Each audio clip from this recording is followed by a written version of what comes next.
Afternoon. Happy Sunday, everybody. This is Dr. Irie Lynne's session. I am here in my city. Actually, I'm in Cedar Hill, a little suburb of Dallas, Texas. And it's such a beautiful day outside that I decided to come outside and shoot this video. I want you to know that I love you. Yes, I love you, all of you sisters in ministry and the marketplace who are in my Facebook group, who follow me on YouTube and Instagram and even on my personal page, who have found encouragement in my coaching and my ministry.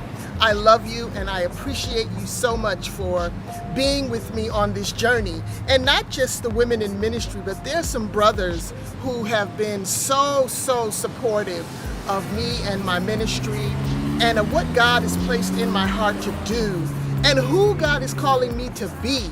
This has not been an easy journey. And you know, journeys are not easy, period, right? For anybody. And so it's so helpful to have people who love you, who believe in you, who support you, who can be there for you when you are discouraged and feel confused about which way to go, or if God is really calling you. Sometimes we need help to hear again God's call on our lives. And I have been through that, right? Through that process of doubting, of wondering whether or not what I sensed the Spirit leading me to do and who the Spirit is calling me to be in this season. I've questioned and doubted whether I was hearing what I thought I was hearing. And so there have been many of you who have reaffirmed that for me. And some of you, I have to watch, make sure I don't have no lipstick on my teeth, you know, because that happens. And there's nobody around to tell me, girl, get that lipstick off your teeth. But anyway, and so some of you have been there for me to help process what's happening and what's been happening within me that has been so helpful. And so I want to thank you. And some of you may not even realize that that is what you have done. Some of you, I've listened to your sermons and they've helped me. I've listened to your conversations that you have on your social media, and I've heard words and I've heard phrases that have been very supportive that I sensed meant something more meaningful to me in my own life. And so I want to encourage all of us to really pay attention to yourself. And actually, just this morning, Dr. Melva Sampson, in her Pink Robe Chronicles, was talking about something similar, right? About, you know, paying attention to your own voice. And she quoted Howard Thurman, and I will do that again, right? The sound of the genuine that is within us, right? Because so much and so many times, our own internal terrorists, right?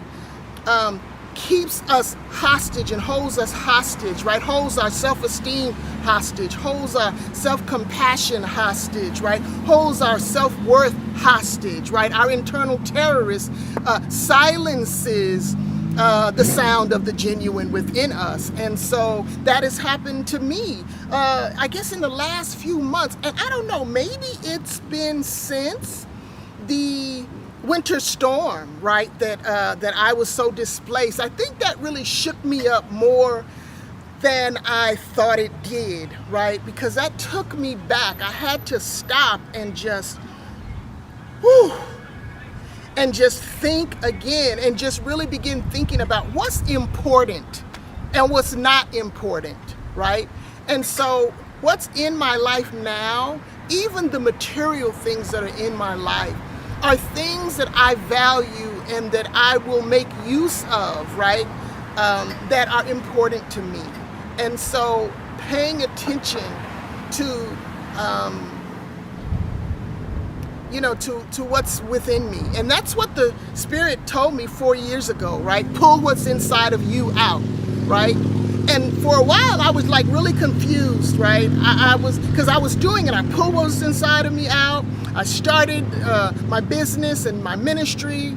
And then I think when the winter storm happened and we were displaced for 6 weeks and lost just about everything, it's like I don't have anything left in me.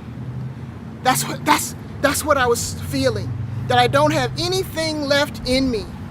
But obviously there's more, that I still have something in me, and so do you. There's something within you, and keep excavating it, keep pulling it out, keep looking within and finding the nuggets, finding the diamonds, finding the gold, finding the value that you have.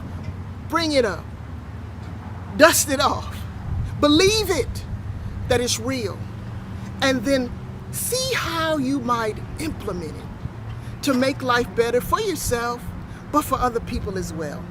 And that's the journey that I'm on, right? I'm still pulling what's inside of me out. I'm still, finding new things that are within me that are of value, that I can pull out, that I can leverage, right? That I can translate into something that is helpful for myself and for other people, right? So that's all. That's all I had to say. I just wanted to reach out to you and just let you know where I am right now, and to encourage you, like I'm encouraging myself, to keep going, keep moving, keep pulling what's inside of you out, and make the world better. Transform this world, and we can do it, right? One person at a time, one vision at a time, one dream at a time, hey, and one badass woman at a time. All right, again, I love y'all. Take